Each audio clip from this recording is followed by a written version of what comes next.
YouTube! Comme vous pouvez le voir, je n'ai plus ma perruque, j'ai changé de vêtements et j'ai changé de place, ce qui veut dire que nous ne sommes plus le même jour sur Twitch. On se retrouve pour la suite du jeu vidéo créé par Deshoop. 17 abonnés se sont réunis pour créer un jeu vidéo. On a déjà fait 2 histoires dans la semaine. On a vu Fruit Basket, on a vu Undertale. Aujourd'hui, nous allons voir Detroit Become Human. Et demain ou après-demain, je ne sais pas encore comment je vais gérer ma programmation, on verra Disney avec la fin du let's play. C'est un let's play en fait, hein, c'est un let's play de moi sur 4 histoires. Donc on commence par Detroit, on s'était décidé comme ça. Est-ce que vous êtes prêts? Est-ce qu'on va revoir Marc Cucu? Est-ce qu'on va revoir l'autre grognasse qui lui a mis le grappin dessus alors que je voulais pas? Est-ce que Marc Cucu va péchoter Simon? Est-ce qu'on va voir Connor? Est-ce qu'on va voir Hank? Je crois que c'était Hank, je pense à Frank, mais je crois que c'était Hank. Tant de questions, tant de suspense. Allons-y, let's go. J'ai beaucoup trop dedans. Allez, on y go. Un présent pour le futur. Je décide de m'emparer de la boule à neige avec les décors citadins. Mes mains se posent délicatement sous cette forme sphérique et hermétique afin de la soulever jusqu'à moi. Ça pourrait faire un titre. Je dis ça, si vous ne connaissez pas le jeu, c'est que vous n'avez pas l'âge. En plongeant mon regard à l'intérieur de la sphère en verre, la lumière de la lampe de mon salon s'y reflète et atteint vivement mes yeux. Je fronce les sourcils tout en fermant l'œil gauche un instant. Alors ça, c'est pas possible parce que je ne sais pas cligner de l'œil. Voilà, c'est ça, voilà, ça donne ça. Ça cligne, mais en gros, je ferme les deux et j'en rouvre péniblement un. Je ne sais pas cligner de l'œil. Voilà, donc voilà, ça c'est pas... Voilà, ça, ouais, petit, mais on peut pas tout savoir les développeurs, hein, mais voilà, ça c'est typiquement impossible chez moi. Ou alors ça donne ça. On dirait que je me suis pris pas dans la gueule. C'est là, c'est mon meilleur faciès. Là, je pécho tout ce qui passe. L'eau déminéralisée, c'est dur à dire, et les paillettes, de la boule, pardon, rendent le paysage plus vivant, plus éclatant. J'y remarque cette maison qui m'est bien connue, celle de Mohan Kuna chérie. Je berce la boule à neige à gauche puis à droite. Je visualise les flocons basculer dans les directions imposées. Il y règne un calme olympien. Un sentiment de sécurité m'envahit. J'imagine Hank célébrant Noël avec Connor. Je me revois vivant cette expérience de jeu hors du commun. Je repense à Lisa, ma douce Lisa. Comment elle s'appelait déjà? C'est quoi le vrai nom de Lisa? Je sais plus c'était quoi le vrai nom de Lisa. Je me suis fait engueuler parce que je l'appelais Lisa, qui m'accompagnait à chaque début et fin d'épisode. Je me remémore ces exploits qui ont eux aussi consolidé ma réputation de reine des QTE. En vrai, Chloé, putain, c'est ça. En vrai, je suis une reine des QTE un peu. Un peu, avoue. En fait, à la base, ma réputation de reine des QTE, elle est partie d'Eldaria. Donc ok, c'était un peu... Tu vois, genre je me suis mis une couronne sur la tête alors que j'avais conquis une colline, tu vois. J'avais pas conquis un royaume. Mais après, quand même, tu vois, entre Sherlock Holmes, Détroit, j'ai posé un peu mes... J'ai fait mes preuves, tu vois. On se souvient du pauvre Batou. Batou aussi, je me suis bien débrouillée. Batounet. Je veux dire, j'irai le let's play sur Batman. Hein. Maintenant, je suis un peu, tu vois, Wolf Among Us aussi. Non, mais j'ai un peu conquis ma couronne de reine des QTE. Hein. Clairement. Hein. Les souvenirs inondent mon esprit de leurs sourires, de leurs aventures, des déchirements, des victoires, du destin de cette humanité qui a fini par accepter les androïdes. Machinalement, je secoue cet objet rempli d'eau scintillante. Sans comprendre comment, je me sens vaciller et plonger dans cette immensité transparente, parsemée de flocons de neige. Un flux d'air polaire s'enroule autour de mon corps. Il n'y a pas un Noël à Hawaï, par contre. Hein. À chaque fois, je me pèle le cucu. Hein. Il brille de mille feux. Il resplendit comme les étoiles. Un éclat opalin surgit et me brûle les yeux. Sans que je ne puisse m'en rendre compte immédiatement, je disparais de l'appartement. Alors, si vous voyez que des MDR dans le chat, c'est parce qu'en fait, j'ai fait une pause pour hurler à Kim de Ster. Voilà, donc c'est pour ça que les gens rigolent, parce que j'étais un peu bruyante. Je voulais enlever au montage, parce que c'était strident quand même. J'ouvre les yeux. Le blanc se dissipe progressivement, laissant place à des formes, à des ombres, à du relief. C'est moi, ça? Mais je suis grave belle? Mais dis donc! Mais dis donc! Mais je gère de ouf! Ah oui, bah Joël, forcément sur Twitch vous avez des choses que les autres n'ont pas, hein, quand je me mouche, quand je tousse, ah oui, non mais YouTube vous loupez des choses triviales de moi, voilà, sachez-le. Saint-Eustache, où m'as-tu amené? J'observe les alentours, je suis entourée d'un décor futuriste, comme si j'avais fait un bond dans le temps. C'est absolument magnifique. Je tiens à dire encore une fois que les décors sont absolument magnifiques. Je ne peux m'empêcher d'être subjuguée. Je pense être arrivé dans mon ancien let's play, Détroit Become Human. Le sourire aux lèvres, je tournoie pour analyser tous les détails de l'univers dans lequel je suis tombée. Alors ce qui m'inquiète un peu, c'est que j'ai l'impression qu'il y a une manif. Donc il y a ces poteaux immenses avec des écrans holographiques. Il y a les arrêts de bus où les véhicules semblent automatisés. Et il y a ces fameuses zones de recharge pour les androïdes. Tout cela me rappelle ces moments d'enquête, mais surtout de découverte que j'avais eu l'occasion de partager avec les choup-choup. Je n'arrive pas à m'arrêter de sourire, encore et encore. Les étoiles brillent d'un intense éclat dans mes yeux, comme si elles venaient d'y naître. Oh, c'est beau. La brise est légère, mais glaciale. Oh, qu'est-ce qui fait froid, Boudiou? Vous êtes très fort pour mes expressions, hein, franchement. Machinalement, je frotte mes mains contre mes bras pour me réchauffer. Je remarque alors que j'ai mon lent manteau rouge et un sac à mes pieds. Mon long manteau rouge, pardon. Et j'ai effectivement un long manteau rouge. Non mais, je me sens stalkée, mais c'est réaliste. Le voyage jusqu'ici a modifié bien plus que ma simple réalité. C'est pas pour me déplaire, car j'aurais eu du mal à acheter quoi que ce soit sans argent. Une question ne cesse de me revenir en tête. Quelle est la raison de ma venue ici, à Détroit? Je dois sans doute explorer les alentours pour trouver une réponse à cette question. Mes réflexes acquis lors du let's play me reviennent aussitôt. Je ferme très fort les yeux pendant quelques secondes, puis les réouvre à nouveau. Oh, pas de chance. Visiblement, je n'ai pas le scan de Marc Cucu pour m'indiquer où sont les endroits où je devrais me rendre, ni les objectifs à compléter. Marc Cucu, où es-tu quand on a besoin de toi? Je soupire légèrement tout en ne perdant pas mon légendaire enthousiasme. Oui, alors, je sais que j'ai un enthousiasme légendaire, mais il y a quand même des moments où je peux faire la gueule. Là, ça va, tant que je suis pas en danger, ça va.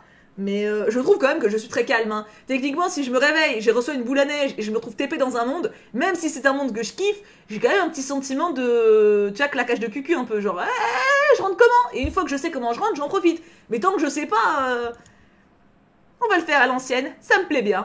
Je suis beaucoup moins zen. En vrai, je suis beaucoup moins zen, clairement. Hein. Je m'accroupis un instant pour refermer mon sac et je remarque la fameuse boule à neige à l'intérieur. Je referme la tirette avec un léger rictus heureux. Mais c'est ça, je suis très zen. Je suis la zénitude personnifiée. Les alentours sont recouverts d'un manteau blanc cristallin.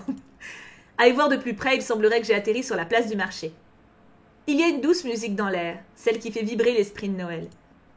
Je scrute les vitrines décorées pour les fêtes. Les écrans font défiler les dernières idées cadeaux.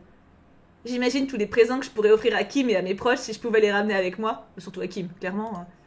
Des objets à la pointe de la technologie, un monde où l'électronique a pris une place importante dans le quotidien de chacun. Je virevolte d'un magasin à l'autre, avec un sentiment naturel de fièvre face à toutes ces découvertes. Sans m'en rendre compte, je reste ébahie plusieurs secondes non loin de l'entrée d'un magasin de vêtements aux robes merveilleuses. Une douce voix féminine me sort de ma rêverie. Si ça se trouve, j'ai un crédit illimité, hein. Ma cucu, monte ton cucu, on a besoin de toi. Mais c'est ça, Lila, tellement. Excusez-moi, mademoiselle. Oh, pardonnez-moi, j'ai pas fait attention. Je me confonds en excuses, abaissant légèrement la tête tout en faisant un pas en arrière. Quelques flocons de neige tombent de mes cheveux et de mes vêtements durant ce mouvement de recul. La jeune femme au brushing soigné me sourit, puis passe devant moi afin d'entrer à l'intérieur du bâtiment. Je remarque la lumière azur qui émane d'un capteur LED circulaire. Cette demoiselle est une androïde? Les yeux écarquillés, je me rends compte à quel point la ressemblance avec un être humain est frappante. Dans la manière de s'exprimer, dans les formes physiques et même les mimiques. Quelle merveille! De nombreux souvenirs ressurgissent en cascade de mon expérience de joueuse. Je me demande comment les androïdes sont traités désormais. Je ne peux m'empêcher de murmurer quelques mots.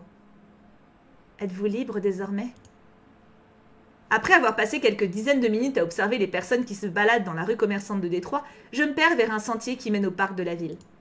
S'il y a bien une chose qui est très agréable, c'est de pouvoir respirer à plein poumon sans ces masques en tissu sur le visage. Oh, tu sais que ça c'est un truc qui me manque le plus, avec voir des potes et faire des câlins aux gens et parler à des gens, mais genre de proches, mais c'est les masques. Oh là là, putain, mais respirer. À un moment, j'ai mon masque qui s'est pété parce que des fois je fais des doubles nœuds pour pouvoir pas avoir de buée sur les lunettes quand je mets les lunettes. Et à un moment, je fais un double nœud comme ça derrière les oreilles et mon masque il se pète. Enfin, tu sais, l'élastique pète. Du coup, je suis comme ça, donc il faut que je refasse un nœud. Donc, en gros, j'enlève le masque pour faire le nœud.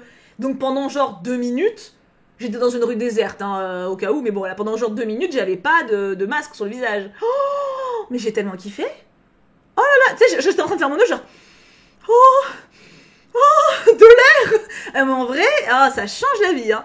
Putain, parce que je quitte plus mon appart sans avoir un masque sur le nez, donc j'ai pas eu en gros l'air de la rue dans le nez depuis des mois, quoi. Mais ça, j'étais comme une... Waouh. Tout cet air qui rentre dans mes naseaux. Ah, quel bonheur. J'inspire pleinement et j'expire profondément. Voilà, c'est mes fantasmes. L'air de la nature est vivifiant, même couvert par la neige. Je parcours le sentier qui n'a pas été épargné par la météo hivernale. Le bruit de la neige qui se compacte sous mes pas génère en moi une douce chaleur. C'est une belle saison tout de même l'hiver. Sur le chemin, je remarque un distributeur de journaux de la ville. Curieuse, je m'empare de l'un d'entre eux pour espérer avoir plus d'informations sur ce qui se passe pour le moment. Je m'installe sur un banc que je déneige rapidement de la manche. La curieuse tablette entre les mains, je tapote l'écran afin de l'allumer. Oh, je me rappelle les tablettes de journaux, c'était trop bien ça. Incroyable, c'est comme dans le jeu. En un mouvement horizontal de l'index, je pouvais passer d'une page à l'autre. En retombant sur la page de garde, je ne peux m'empêcher d'avoir un sursaut de joie. Je la reconnais cette personne, Marc Cucu d'amour, mon Dieu. J'en reviens pas, il vient d'être élu maire de la ville de Détroit, c'est génial. Je regarde la date d'un peu plus près et je vois qu'on est aujourd'hui le dimanche 23 décembre 2040. Je glisse d'une page à l'autre et chacun raconte son parcours d'androïde à un nouveau maire de la ville. Attends. Raconte son parcours d'androïde. Ah d'accord, ok, chacune, c'était pas chacun. Chaque page raconte son parcours. Une date très importante émerge, celle du 11 novembre 2038. En parcourant les lignes et les paragraphes de l'article, je me remémore ce tournant décisif. Ce moment où la présidente Warren, poussée par l'opinion publique favorable et à cause des déviants, a pris la parole. Une déclaration historique reconnaissant que les androïdes étaient une nouvelle forme de vie émergente et que l'assaut qui avait été prévu devait être stoppé immédiatement. Je lève les yeux au ciel et une pensée qui s'était imprimée dans mon esprit refait surface. L'hymne de la liberté. Ce moment où les androïdes se sont retrouvés au centre-ville, entourés de barricades afin de se protéger pour manifester pacifiquement. Ces paroles et ces notes de musique qui chantent dans le vent, comme si mes émotions faisaient revivre ces souvenirs encore plus intensément. C'était trop bien ce moment-là. Franchement, quand ils chantaient, c'était génial. Je revois le poing levé de Marcus dans les airs, ce moment où ils se sont retrouvés acculés. J'avais la peur au ventre, peur que toute cette histoire se termine comme dans Les Misérables avec Enjolras. Oh, meilleur rêve! Enjolras, meilleur personnage de la littérature. On est d'accord. Je craignais que toutes ces valeurs, tous ces principes de liberté soient anéantis, et finalement ils avaient réussi. Nous avions réussi. Le peuple avait compris la cause des androïdes et désormais les soutenait. Ce soulagement que j'avais ressenti lorsque la présidente Warren a déclaré de cesser le feu. Je pourrais presque sentir les larmes monter à mesure que la mélodie se déroule dans ma tête. Je repose mon regard sur la tablette et vois un discours retranscrit de Marcus Manfred, premier maire androïde des États-Unis. Ce nom de famille me rappelle quelqu'un. Oh, dis-moi, il est avec Simon. Ah non, je me suis fait un faux espoir là. En lisant son témoignage, je prends conscience qu'il a pris le nom de son précédent propriétaire. Je suis agréablement surprise de cette marque d'affection envers Karl Manfred, qu'il avait toujours considéré comme son propre fils. Lui qui lui avait appris à peindre, à se découvrir à travers la littérature et la musique. Ce père de substitution qui n'avait... Pardon, je repense à Kim tout à l'heure. Ce père de substitution qui n'avait eu de cesse de tout faire pour l'aider à développer son esprit. Mon petit Marc Cucu est devenu grand. Quelle joie de voir qu'il a persévéré et que ce monde ne l'a pas renié, bien au contraire. Tu t'es chauffé pour Simon. Ah mais j'ai trop cru. Je soupire joyeusement tout en me posant encore beaucoup de questions sur le devenir des androïdes. D'ailleurs, ce magazine n'évoque que dans les grandes lignes les combats de Marcus. Perdue dans mes pensées, je suis surprise par une ombre qui surgit derrière moi. Alors par contre, je tiens à dire que si Marcus il est maire, la cause des androïdes elle doit être peinard. Hein. Un homme saute par-dessus le banc et se met à courir. Stupéfaite, je me demande ce qui vient de se passer. Puis je remarque que mon sac n'est plus là et qu'il y a la boule à neige à l'intérieur. Sans doute mon unique billet de retour pour ma réalité. Oh là, je suis courroux comme moi tout à l'heure. Voilà. Eh oh, mon sac au voleur! Non mais, cette espèce de gougnafier là! Oui alors, non, c'est pareil, je suis quelqu'un de calme, mais quelqu'un qui me vole mon sac à la tire, je dis pas gougnafier, hein. Moi c'est plus, espèce d'enculé! Tu vois? Ouais, ah si, il y a des moments où je me permets une certaine vulgarité dans ma vie quand même. C'est quand même, un petit peu. Je bondis du banc et me mets à courir à sa poursuite en espérant ne pas le perdre de vue. Alors ça c'est pareil, niveau réalisme, je pense que je serais plutôt en mode « Hé, arrêtez-le !» Moi, courir... Je continue de hurler en pointant du doigt cet homme qui s'enfuit avec mon sac à main. Je prie pour que quelqu'un l'arrête. Le froid rend ma course compliquée. Mes poumons ainsi que ma cage thoracique se contractent et m'empêchent de respirer correctement. Et j'ai une endurance de merde aussi. Non mais si, il faut le dire aussi quand même, hein, c'est... Je manque de tomber plusieurs fois également, la couverture blanche masquant quelques surfaces gelées et glissantes. C'est bien, ça me fait bien une course à mon image. Au moment où j'allais abandonner, un homme au loin, près du brigand que je commençais à ne plus distinguer, réagit à mon appel et part à sa poursuite également. Mon cœur se serre. Enfin quelqu'un pour être réactif et m'aider. En moins de 2, il se jette dessus et arrête sa course. Victoire! Et bim! Bien joué, ce bougre d'âne est enfin arrêté. Le temps de me précipiter jusqu'à lui en trottinant et à bout de souffle, je l'entends parler tout seul à ce qui semblerait être la police, sans utiliser de téléphone. Mon héros est un androïde. Je m'approche, la main contre le cœur, à la recherche de mon second souffle. Je saccade mes remerciements sincères tout en récupérant mon sac à main. Merci. Vraiment, je sais pas ce que j'aurais fait sans vous. Réaliste, très réaliste. C'est normal, mademoiselle. Après tout, c'est mon métier de veiller au grain, même en congé. Nos regards se croisent et mon cœur loupe un battement. Comme Thiboudounette. Mon visage s'illumine immédiatement lorsque je reconnais définitivement mon sauveur. Il s'agit de Connor. Ce qui m'étonne tout autant, c'est qu'il a la même réaction que moi, comme s'il venait de revoir une vieille amie perdue de vue. J'ai envie de le prendre dans mes bras, mais il est toujours en train de maîtriser la personne qui a cru bon de me voler mon sac. Thibou, c'est bien toi? Ah oui, Connor, je pensais pas tomber sur toi. Merci infiniment pour ton aide. Oh, c'est trop bien, il me connaît. Sous Fruit Basket, il me connaissait pas. Mais là, c'est vrai qu'on a fait un let's play ensemble, donc... Quelle heureuse coïncidence, je m'attendais pas à tomber sur toi. Par quel moyen es-tu arrivé ici à Détroit? Petit Connor! C'est trop bizarre de ne pas voir en uniforme. Oula, je dois t'avouer que j'en ai pas la moindre idée. Mais rencontrer un visage familier me rassure énormément, t'imagines pas à quel point. C'est logique, je suis content moi aussi. Les renforts ne devraient plus tarder à arriver, on aura tout le temps de discuter après. Un drone de la police arrive par les cieux afin d'aider Connor à maîtriser ce bougre de voleur. Une chance dans ma malchance d'être tombé sur lui. Après l'arrivée de ses collègues, Connor m'invite à monter dans une des voitures de la police pour effectuer ma déposition au commissariat. L'opportunité de croiser mon Hankune adoré est une raison supplémentaire qui me pousse à m'y rendre. Qui plus est, j'aurai certainement l'occasion de discuter avec Connor de Détroit et des droits des androïdes. Nous arrivons tous les deux à l'entrée principale du département de police de Détroit. Je respire. 2 agents sont à l'accueil. Chacun avec un casque audio sur la tête, séparé des citoyens par une grande vitre, sans doute en plexiglas. Covid! Connor m'invite à le suivre vers la droite. On passe à travers les files de personnes attendant à l'accueil. Mon regard se perd dans cet immense édifice.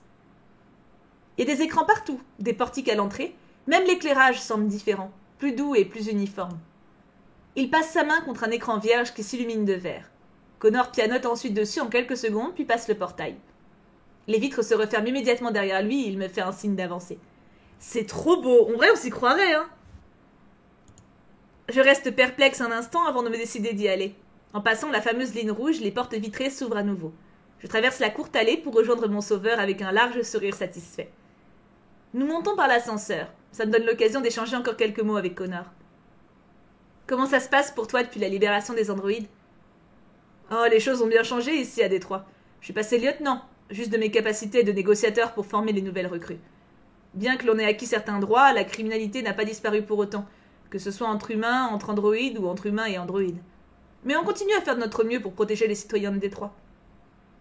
Je pose ma main gauche contre sa manche. Je suis tellement heureuse pour lui et tout ce travail qu'il continue à faire avec dévouement. Félicitations mon bouchon, je suis fière de toi et de tout ce que tu as accompli. Je mordis la lèvre intérieurement. Ce petit nom est sorti si naturellement. Oui, c'est quand même la première fois qu'on se voit en vrai, c'est peut-être un peu familier. Un petit peu. Mais j'ai toujours vu Connor comme cette personne droite avec un brin d'humour, très psychologique et qui a des principes, des valeurs guidant ses actions vers le bon chemin. Une personne appréciable au grand cœur. Je retire ma main en me demandant comment il va réagir à ma petite phrase.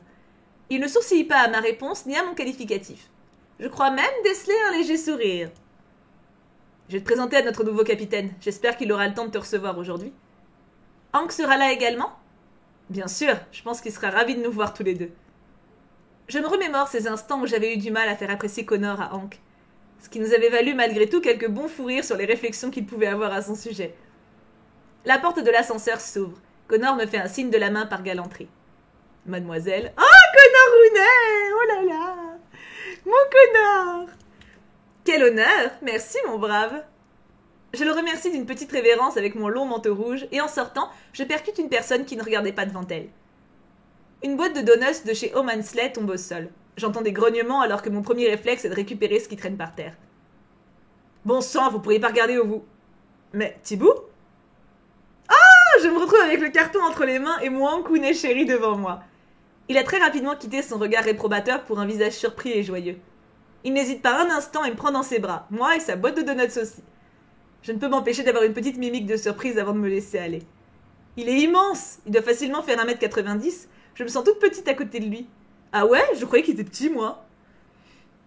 C'est trop bien qu'il te connaisse, c'est une super idée, mais je trouve aussi Virginie. C'est assez ouf. Il rayonne. Il a perdu du poids. Il a une barbe plus soignée, de même pour sa coupe de cheveux. On dirait qu'il a gagné 10 ans. Hank est totalement métamorphosé. Il passe sa main sur mes épaules comme pour s'assurer que je n'ai rien de cassé. Je lui tends les donuts accompagnés d'un large sourire en signe d'excuse.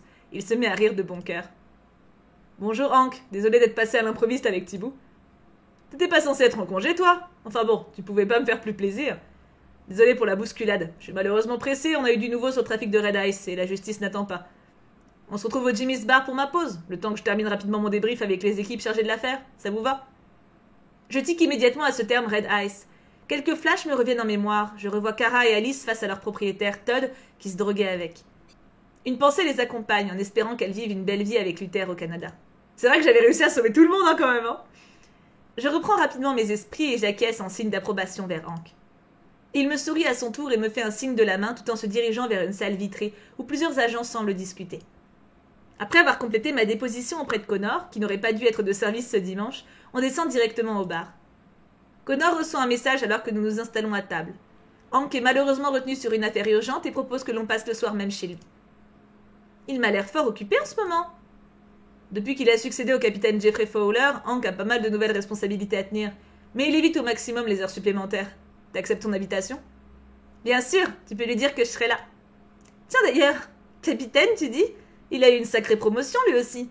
Je suis soulagée de voir que vos vies se passent pour le mieux. C'est trop agréable en vrai de voir ce qu'ils sont devenus. Je trouve ça trop cool d'avoir un après. C'est un peu ce qui manque à chaque fois quand tu finis un jeu, tu sais.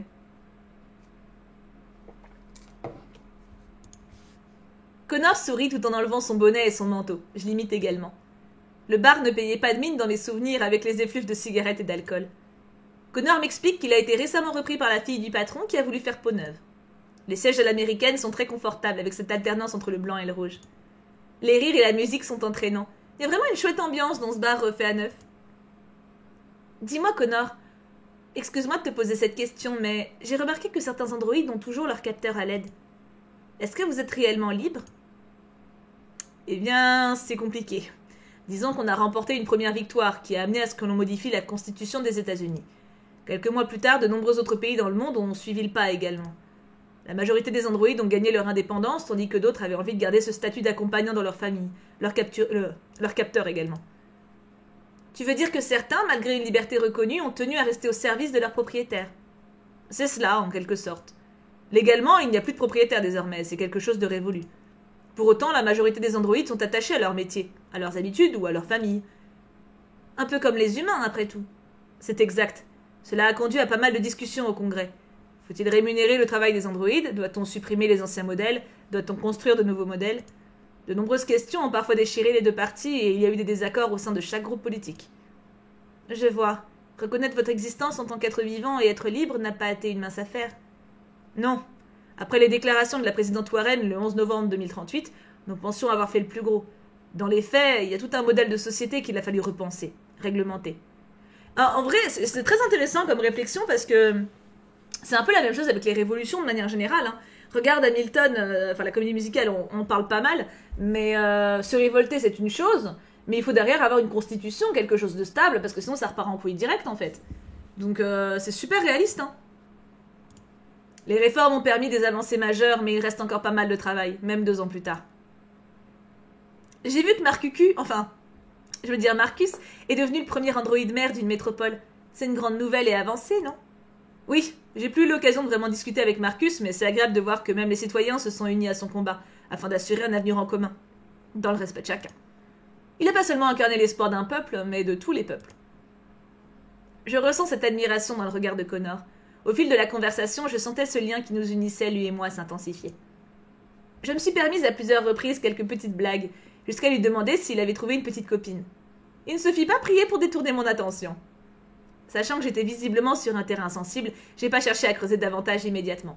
Je lui laisse un peu de répit en grande dame que je suis. Mais je vais y retourner.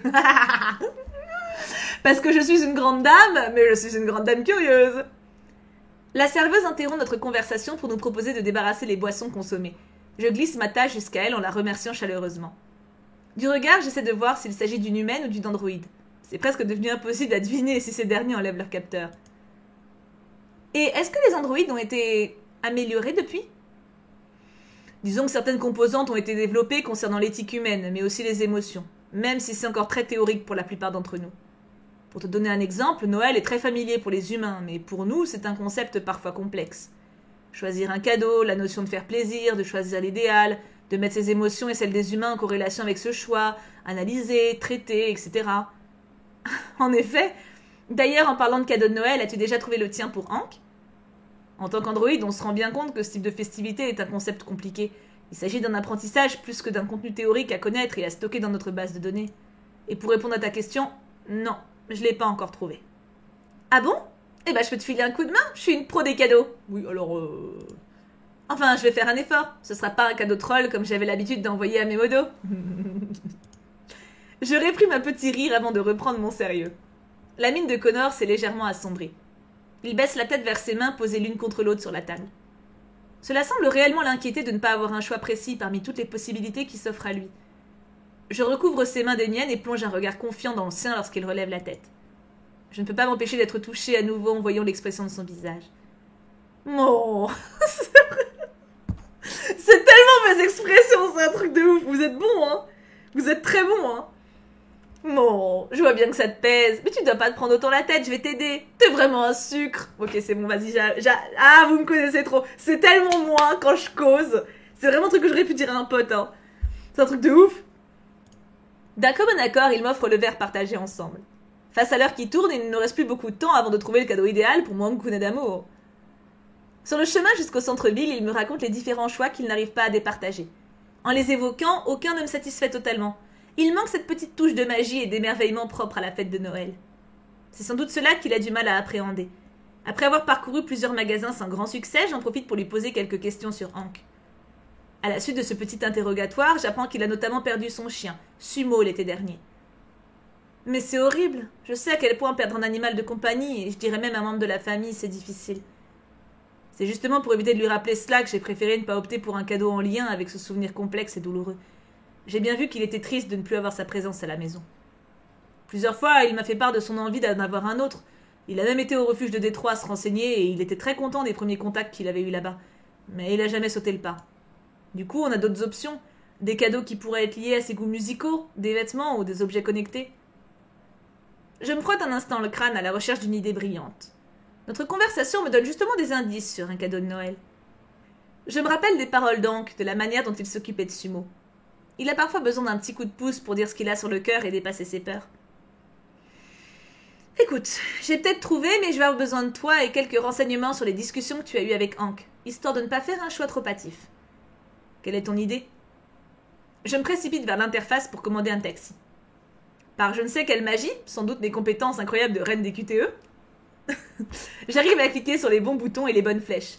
Ainsi, je valide la course que je souhaite effectuer avec Connor. Je me retourne vers mon ami. Il semble intrigué. Je me rue à son bras et l'entoure des miens. On en discute dans le taxi. Le connaissant et avec ce que tu m'as raconté, il sera ravi. Mais je veux pas prendre cette idée à la légère, alors je vais avoir besoin que tu me répètes tout ce qu'il a pu te dire jusqu'à présent. Est-ce que ce serait de lui amener un nouveau chien ? En soi, un chien n'est pas un cadeau, mais s'il a déjà réfléchi à tout, etc., c'est pas genre Castiel. Il y a certains cas, tu vois, où c'est pertinent, tu vois, quand tu sais que la personne, elle en veut vraiment un, etc., c'est... Quelques heures plus tard, non loin de la maison d'Hank, 115 Michigan Drive, Détroit. Accompagné de Connor avec une boîte avec un joli nœud rouge sur ses genoux, nous sommes sur le point de rejoindre Hank pour le repas auquel il nous avait conviés. Le jour ayant décliné, j'admire les illuminations de Noël briller de mille feux dans la rue. Dans le taxi, je croise furtivement le regard des passants. Une maman avec sa petite fille dans les bras, un couple heureux qui regarde des vitrines d'une bijouterie. Il règne une ambiance douce et chaleureuse. Les flocons tombent à un rythme moins soutenu, ce qui a permis à la ville de dégager les voies publiques. Je croise le regard de Connor et j'y détecte une forme de tension. Tout va bien ? J'espère que ce cadeau lui fera plaisir. La probabilité que ça lui remémore des souvenirs tristes est quand même élevée et... Je sais que ton petit programme là-haut carbure fort, mais il faut te détendre. Tu l'as entendu toi-même et je pense que ta mémoire est beaucoup plus fiable que la mienne. Il en voulait vraiment un et c'est une belle occasion de répondre à cette envie. Puis tu m'as rassuré sur cette idée lorsque Hank t'a proposé de l'accompagner pour en choisir un la semaine dernière et qu'il n'avait malheureusement pas su s'y rendre. Je vois, tu as raison. Après les analyses de nos conversations avec Hank, un coup de pouce était nécessaire. Ouais, je pense que c'est ça. Qui plus est, on a pris toutes les informations nécessaires pour s'assurer que ce serait un bon choix. Si ça ne lui convient pas, on peut faire machine arrière, la dame nous l'a bien expliqué. Tu es un androïde très doué pour analyser la psychologie des gens. Et moi, je suis une humaine qui se débrouille pas mal également. À nous deux, je suis persuadée que ce qui est là dans la boîte va lui faire extrêmement plaisir. Je sonde Connor et il semble confiant après notre conversation. Un indicateur s'allume et clignote sur l'écran du siège devant moi. Je vois qu'on approche de la destination. Je pose ma main sur le bras de Connor et souffle un grand coup. Mon cœur me murmure que la raison de ma venue est intimement liée à ça. C'est comme si ce chuchotement pouvait s'apparenter au scan de Marc Cucu qui me pousse irrémédiablement jusqu'à ce moment où on lui offrira ce présent. La porte du taxi s'ouvre en glissant sur le côté. La technologie de ce monde continue à m'émerveiller, comme si j'étais un enfant devant son premier train électrique ou sa première poupée qui parle. Connor remet son bonnet gris sur le haut de sa tête. Il me sourit. Me revoici devant la maison d'Hank. Une pluie de souvenirs s'abat sur moi et je repense à son fils qu'il a perdu, Cole, événement qui l'avait plongé dans l'alcoolisme. Je me remémore cette entrée surprise de Connor dans la maison afin de réveiller Hank, qui avait eu une merveilleuse cuite le soir avant. Les lumières sont allumées à l'intérieur, et ne pas voir de décoration de Noël ne m'étonne pas plus que ça. Hank fait partie de ces hommes au grand cœur, un sentimental, mais peut-être pas au point de décorer sa maison pour les fêtes. Ouais, je suis d'accord, je le vois pas non plus faire un truc de ouf. J'avance prudemment parce qu'on n'est jamais à l'abri d'une petite glissade. Même si je suis certaine que je pourrais compter sur mon preux chevalier Connor pour me rattraper. Oh oui! Connor monte les marches et arrive sur le perron, dépose la caisse sur le sol. Je m'en approche pour vérifier que tout est en ordre. Il frappe à la porte et appuie également sur la sonnette. Après quelques secondes d'attente, l'immense Hank nous fait face, un torchon sur l'épaule, et nous propose avec un large sourire d'entrer à l'intérieur. Connor tend la main pour m'inviter à le précéder. La galanterie de ces deux hommes me fait sourire et j'entre la première. « Mais enfin, Connor, qu'est-ce que t'as amené? Des bouteilles de vin?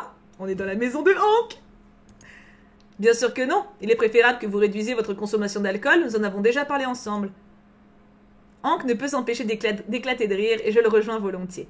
Il donne une tape dans le dos de son ami qui réagit avec un léger rictus à cette marque d'affection propre à Hank.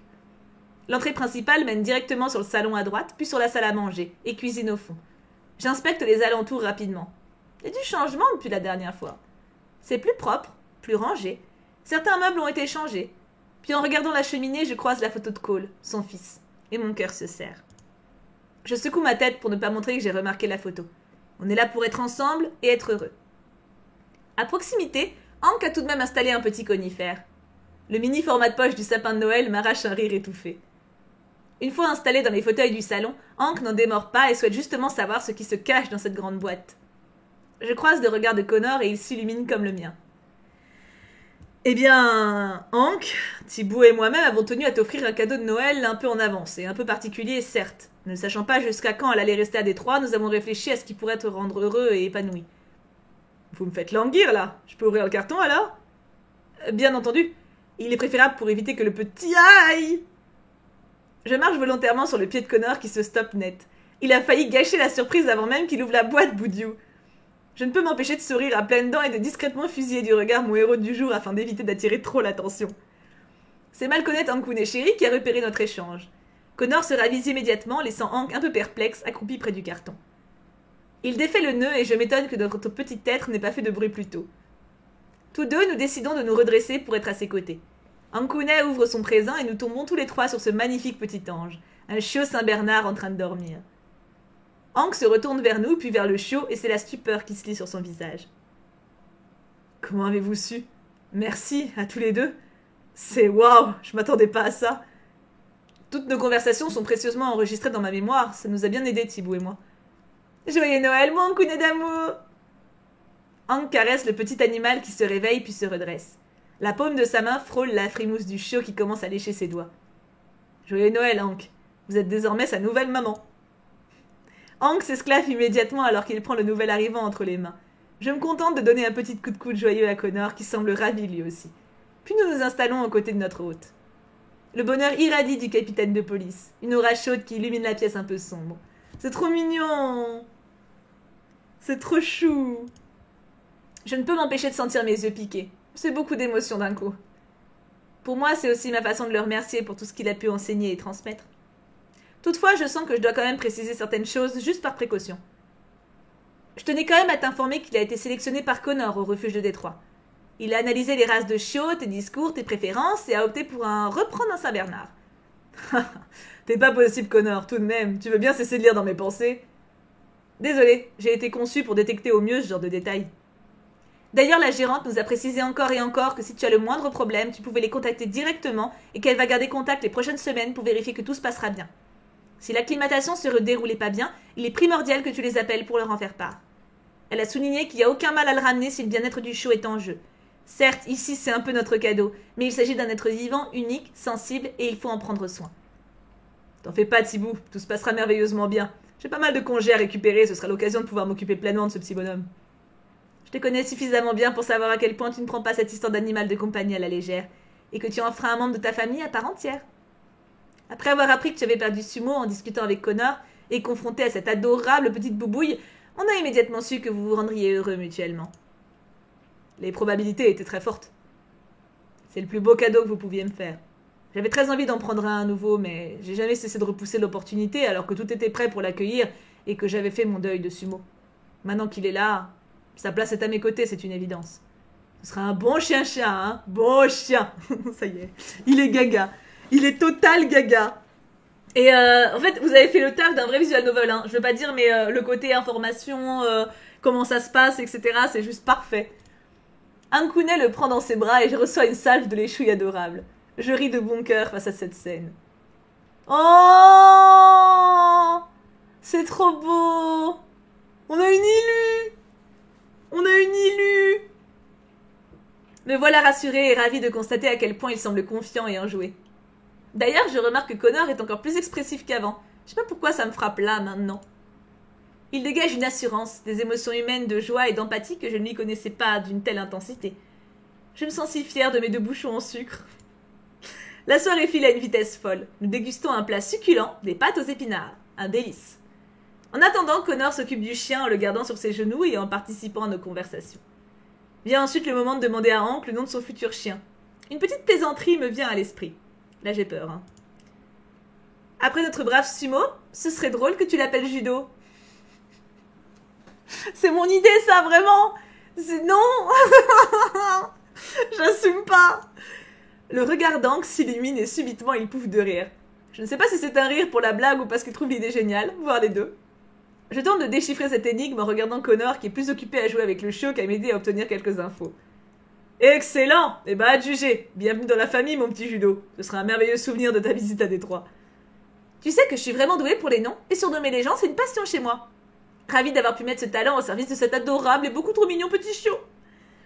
Je passe une main sur la frimousse de l'animal et lui donne quelques papouilles sur le dos. Judo se frotte délicatement contre ma manche. Je ne peux m'empêcher de fondre totalement. Oui, non mais Pipe, j'ai quand même des meilleurs surnoms. Pipe, c'est joli. Pipin, normalement. Hein. Soudain, dans mon champ de vision, je remarque un éclat vif qui provient de mon sac à main. Je me dirige vers ce dernier en quittant mes 2 hommes de la soirée.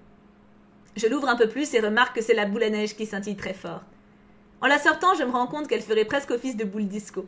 Les faisceaux lumineux dansent dans toute la pièce. Hank et Connor, curieux, se lèvent pour aller à ma rencontre. Avant même qu'ils aient pu s'approcher davantage, un long courant d'air semble émaner de l'objet recommence... Non.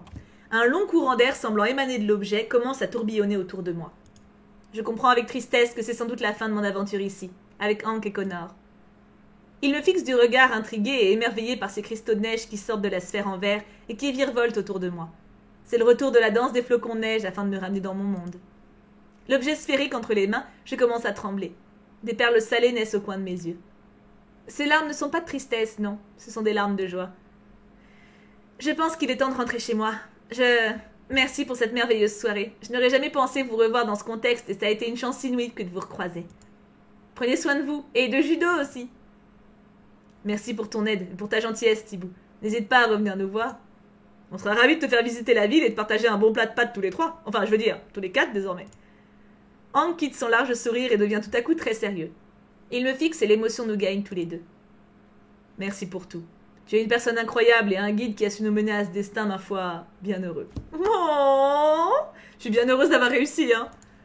Ces mots tendres me bouleversent. Je renifle malgré moi et retiens ma respiration pour m'éviter de partir en sanglots devant eux. Oh, allez, tu vas pas pleurer tout de même, Marilyn, hein. Allez, pardon. Je me reprends le plus rapidement possible et pose un regard affectueux vers mon sauveur. Mon très cher Connor, je compte sur toi pour continuer à veiller sur Hank, sur tes camarades et sur tous les êtres humains comme tu le fais déjà.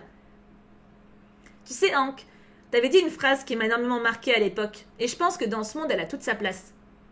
C'est peut-être vous qui rendrez ce monde meilleur. Désormais, j'en suis sûre, avec des personnes comme toi, le monde ne ressortira que grandi. Ne lâchez rien et peut-être qu'un autre jour, j'aurai l'opportunité de vous retrouver. Je vous aime, mes petits sucres roux, merci pour cette belle aventure. Je m'efface progressivement de leur vue dans une valse de cristaux de glace, laissant derrière 2 personnages, mais surtout 2 amis, qui resteront à jamais gravés dans mon cœur. Joyeux Noël à vous. Oh, c'était trop beau. Du coup, on sait pas si Connor, il a une meuf. Il nous a biaisé, Connor. Hein. Allongé sur le sol recouvert de neige, je tiens la boule en verre entre les mains. Je l'observe un instant, repensant à cette splendide aventure qu'elle m'a fait vivre. Je me redresse et la repose aux côtés de ses sœurs.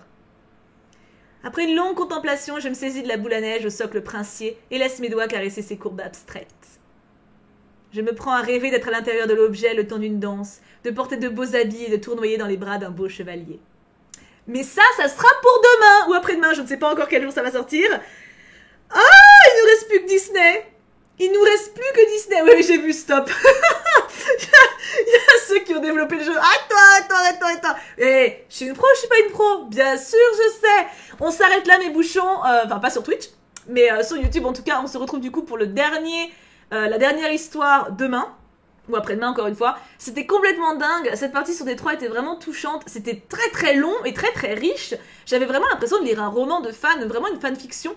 Tous les détails qu'il y avait. On a juste pas su pour Kara et Alice. Je crois pas. On n'a pas eu de détails sur eux. En même temps, ils étaient pas liés, donc c'est logique. Mais c'était super riche par rapport aux détails de la vie, etc.